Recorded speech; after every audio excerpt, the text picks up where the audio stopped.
It's CardKast with Mike and Lenz, the show about everything sports cards, autographs, and memorabilia. I'm Len plus Z, and this is the Fresh Catch Video Edition.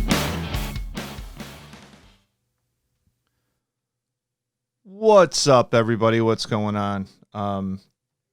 So this is the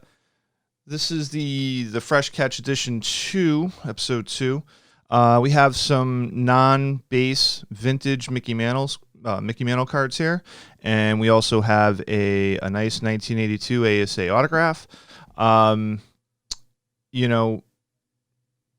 With the price of the base Mickey Mantles going up, these cards have kind of been, following suit. I mean, the 62 Topps, Mantle Maze has always been a popular card. Highly sought after in high grade. That is not in high grade. You're looking at a, good to VG.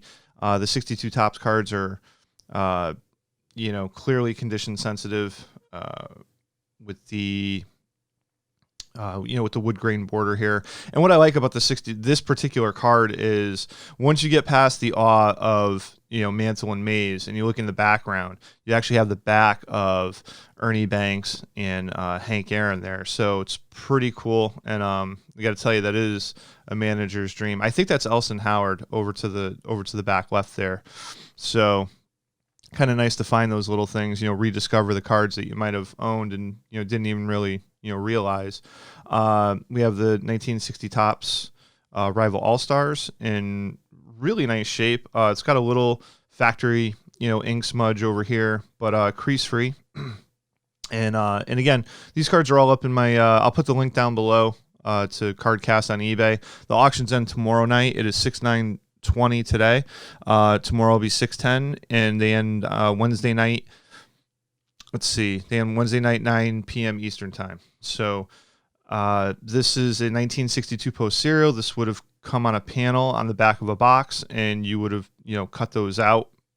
And what's really cool is I was doing some, I was kind of going down the YouTube rabbit hole the other night, and I actually stumbled across the original post serial commercials. So those are pretty cool. And Mickey Mantle is the spokesperson, so it's kind of neat. And so now there's a couple of these. I have a couple of 1962 Topps switch hitters.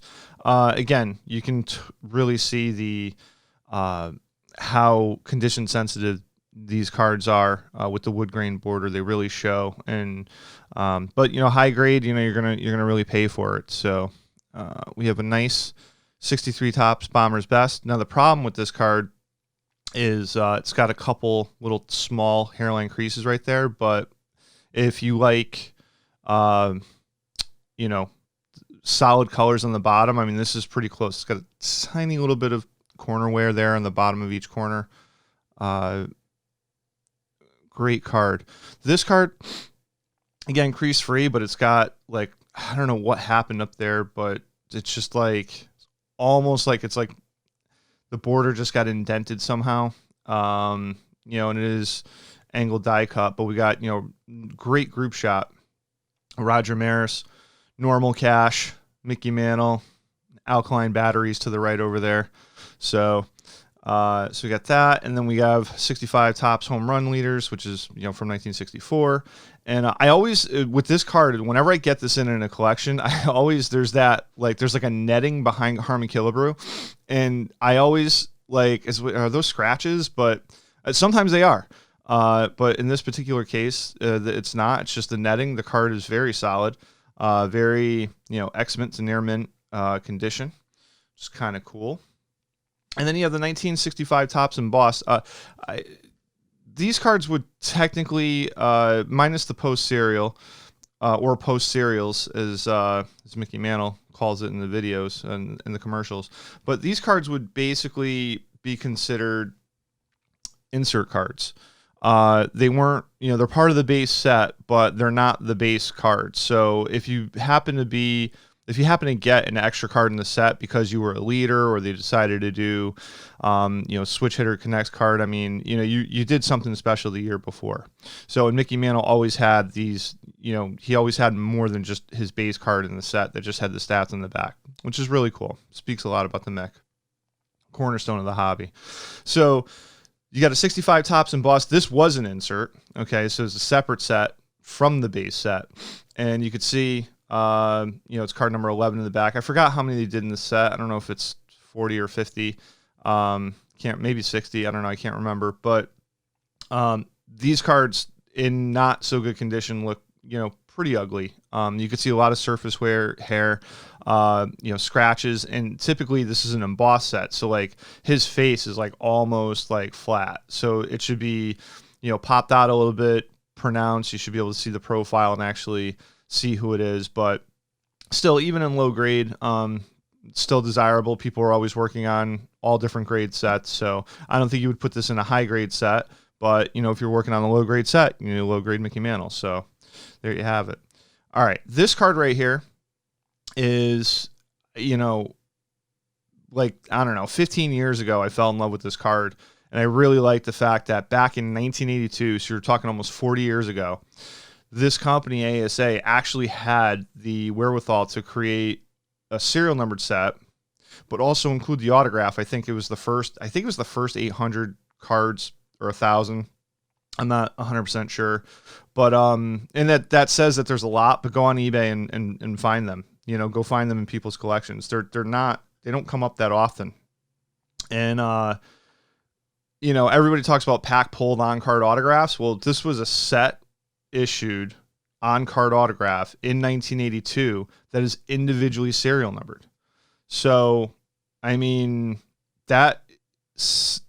that's way ahead of the time. 1990 Upper Deck, I believe, was like the first pack pulled autograph.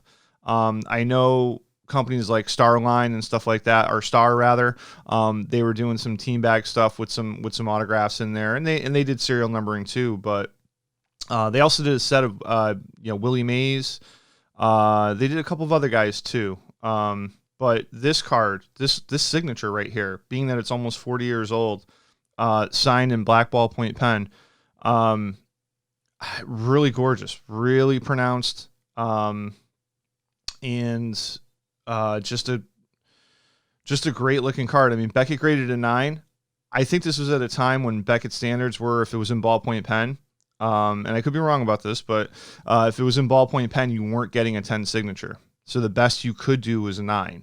Now, I don't know if that would change today, or if you can, resubmit this with either PSA or Beckett again, and their standards may have changed from 10, 15 years ago. This was authenticated by JSA and then submitted to Beckett for encapsulation and an autograph authentication, or autograph grade. So anyways, so this is all running.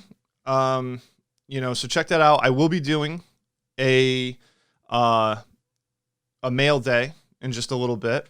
So I'm going to do, probably 2 to 3 packages just to kind of, daily, just to kind of get through it.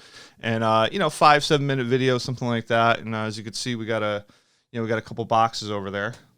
What's in the box?